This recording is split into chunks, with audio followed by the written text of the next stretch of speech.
The end of 2012 was now approaching. Excitement was in the air as we were all anticipating a family vacation to Spirit Lake, Idaho. Soon after the Christmas tree was taken down, Tim and I packed up the truck and we made our way north, a few hours shy of the Canadian border. Along with us was our youngest son, Tyson, who was in need of a ride home to Spokane, Washington, where he and his wife, Elise, were living. They had both come home for the holidays, but because of her job, she needed to return to Spokane sooner than he did. Finally, after a couple days of preparation, we were now set to travel. Although the road to Idaho was long, the three of us were looking forward to the time together, driving through beautiful scenery, leaving all the cares of life behind. As usual, the first half of our travels found us in Boise, Idaho, where icy roads and snow-filled trees set the stage for our time away. Suddenly, with little notice, the short winter days ushered in the dawning of the sun. We all watched it disappear, paving the way for the eve of the new year. I was sitting comfortably in the back seat of the truck, enjoying a book on tape, when the cell phone rang. It was our daughter, Tawny. I answered the call, expecting to wish her a happy new year. Instead, she told us that Tori had been in a car accident. At this point, I did not feel concerned, as we often had calls from our other children over the years with similar news. After several calls, we learned that Tori had been helicoptered to a trauma center in Tucson, Arizona. Even though I thought she probably had a few minor injuries, we still felt we needed to somehow get to the hospital. Unfortunately, there were no flights at any surrounding airports since it was New Year's Eve. Our only option was to drive 7 more hours to Tyson's apartment in Spokane, where we could take the first flight out the following morning. Although we had no idea of Tori's condition, the unknown was still met with silence and tears as we drove through the night recounting all the amazing things about Tori and who she was. As the baby of 5, she brought a new dimension of life to our family from the day we brought her home from the hospital. She fit all the stereotypes of a fiery redhead. She was like having a golden retriever puppy around, always up for excitement and fun. Although laughter was a big part of who she was, the best word to describe her was defender.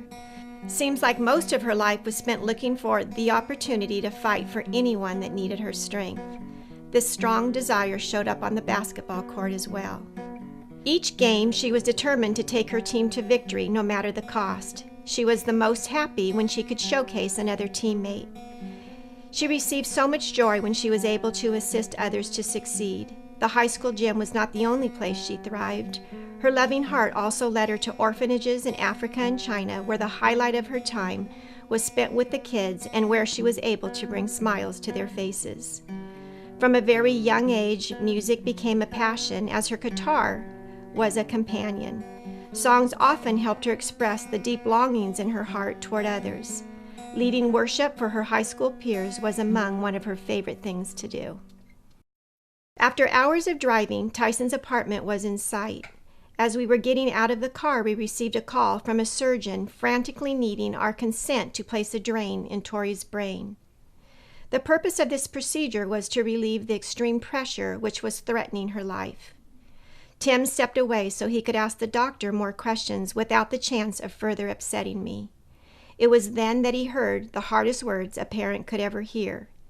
He was told that she was in critical condition and would probably not make it through the night. The agony of not being able to get to her was unbearable. Our only hope of relief was to fall asleep so that the morning would come sooner. Before turning out the lights, we watched the accident on Arizona's local news station. It was surreal, to say the least. None of this felt real. The shock of it kept us all from even a moment's sleep. The sun eventually rose and we were on our way. Minutes felt like hours before the wheels of the plane finally landed in Tucson, where we were all met by our older son, Tim. There are no words to describe the horror of seeing your child on every kind of life support known to man. Could this really be Tori? I thought for sure she would respond to my voice. I sobbed over her, desperately needing to see even a twitch of her hand. Reality began to set in as I observed her shaved head and swollen eyes. The sound of her heart monitor was the only sign of life as she lay in the hospital bed. It would be several days before we would know if she would even stabilize. Sadly, Tori's condition continued to get worse when she had a severe stroke. The main artery from her neck bled into the left brain, which was already compromised. We knew with everything in us our daughter was a fighter. Never once in her life was she willing to give up. Undoubtedly, with God's healing powers available to us, we believed the impossible was within our reach. Hundreds of people began praying as Tawny posted daily updates. Slowly, Tori became stable enough to move out of ICU, where we spent another month by her bedside, waiting for her to show some signs of waking up. Finally, after several weeks, she began to slowly open an eye. Eventually, the second eye followed, but the damage to her brain kept her from any response. As we looked in her eyes, she would look right through us. The nurses were given orders to begin sitting Tori up. After weeks of watching her lay in a bed, I was not prepared for what I observed. It was evident now that the brain damage had infected her entire body, as she appeared like a rag doll with a broken neck. After 2 surgeries on her elbow and hand, she eventually became stable enough to be transferred to a rehab in California, where we would spend another 2 months. The 8-hour commute in an ambulance on a small gurney flat on her back was painful to watch. Her sisters and I followed close behind, anticipating every break to open the vehicle's door to make sure she was okay. The feeding tube and the trach lodged in her throat, along with a large neck brace, made for a very miserable drive. Finally, we arrived at Rancho Los Amigos Hospital, where we were met out front by Dr. Montez. He was aghast at what he saw when he observed Tori. Over the past several days, her brain had been retaining water, causing the left side to double in size. Immediately, he arranged for emergency surgery. Within a few days, we were transferred to USC Hospital, where they placed a shunt on the right side to now drain the fluid into her abdomen. The remainder of our stay at Rancho was devoted to intense rehab therapy. Her room became a second home. We finally received the greatest news we had had in a long time. Tori was now being discharged to finally return home.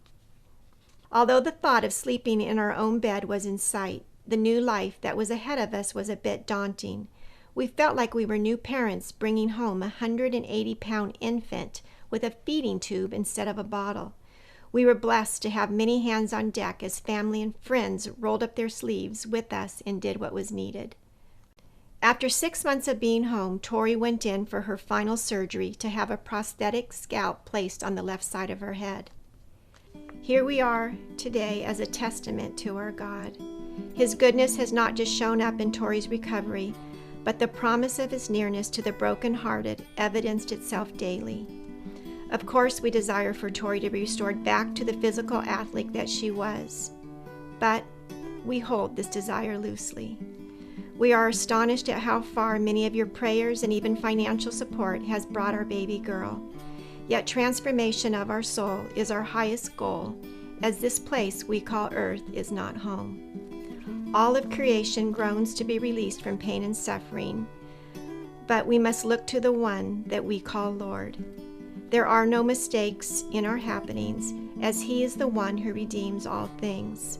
Until then, we will press on with everything in us with open hands and bent knees to the one whose love is the only thing worth holding on to. On behalf of Tori and our family, we thank you from the bottom of our hearts for standing with us. Tori's playing the chords on the song that she loves, that we love.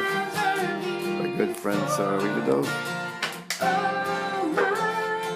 It's amazing.